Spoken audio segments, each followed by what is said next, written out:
అఖండ లక్షణత్రయాన్ని గురించి తెలుసుకున్నాం. నిత్యత్వము, వ్యాపకత్వము, విభుత్వము, ఇది అఖండ లక్షణత్రయాలు. నిత్యత్వం అంటే కాలము హద్దులు లేకుండా ఉండేది, అంటే ఎప్పుడూ ఉండేది కాబట్టి దానికి దేశకాల సంబంధం ఉండదు, ప్రాంత సంబంధం లేదు. వ్యాపకత్వం అంటే దేశముచే హద్దులు లేకుండా ఇప్పుడు అన్ని చోట్ల వ్యాపిస్తుంది అనమాట, హద్దు అంటూ ఉండదు.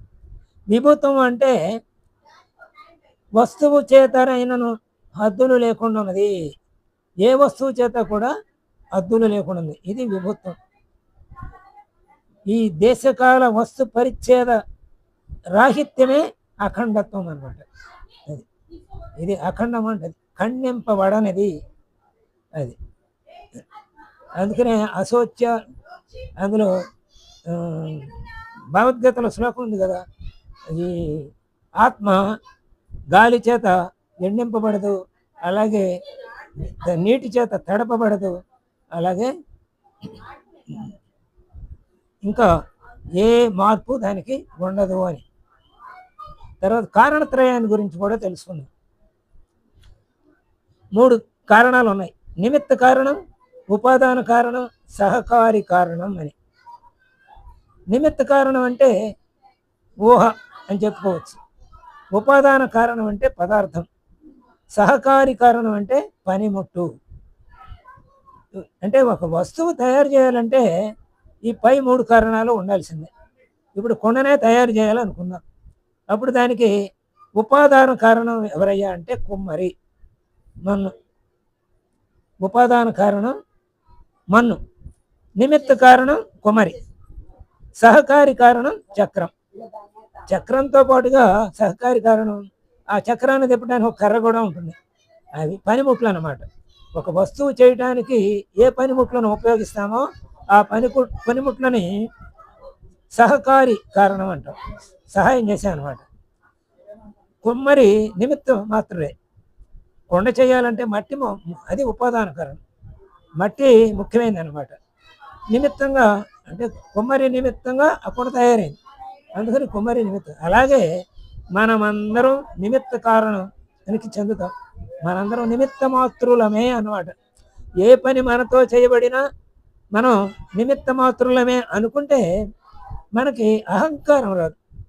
కాబట్టి ఎవరు చేస్తున్నారు వాస్తవంగా పని? మనం చేయటంలా, మన చేత చేయించబడుతుంది. ఎందుకనంటే ఇప్పుడు వంట ఇంట్లో గృహిణి వంట చేసేటప్పుడు పనిముట్లను వాడుతుంది, అట్టకాడ వాడుతుంది, బొలిముఖడు వాడుతుంది, ఇలా రకరకాల పనిముట్లు వాడుతుంది. ఆ వంట చేసింది ఆ పనిముట్ల కాదు, వాస్తవంగా చేసింది గృహిణి అక్కడ.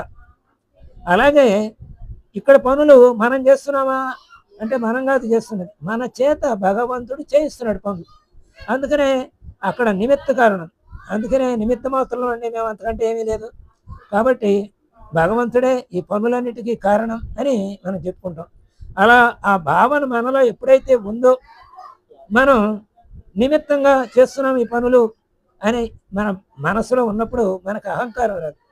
లేకపోతే అహంకారం వస్తుంది, మనకి ఈ పని నా చేతే చేయబడింది అని భావన వచ్చింది అనుకోండి, అహంకారం వస్తుంది. ఈ అహంకారం వస్తే గర్వం పెరుగుతుంది, దానివల్ల మిగతా వాళ్ళని చిన్నచూపు చూస్తాం.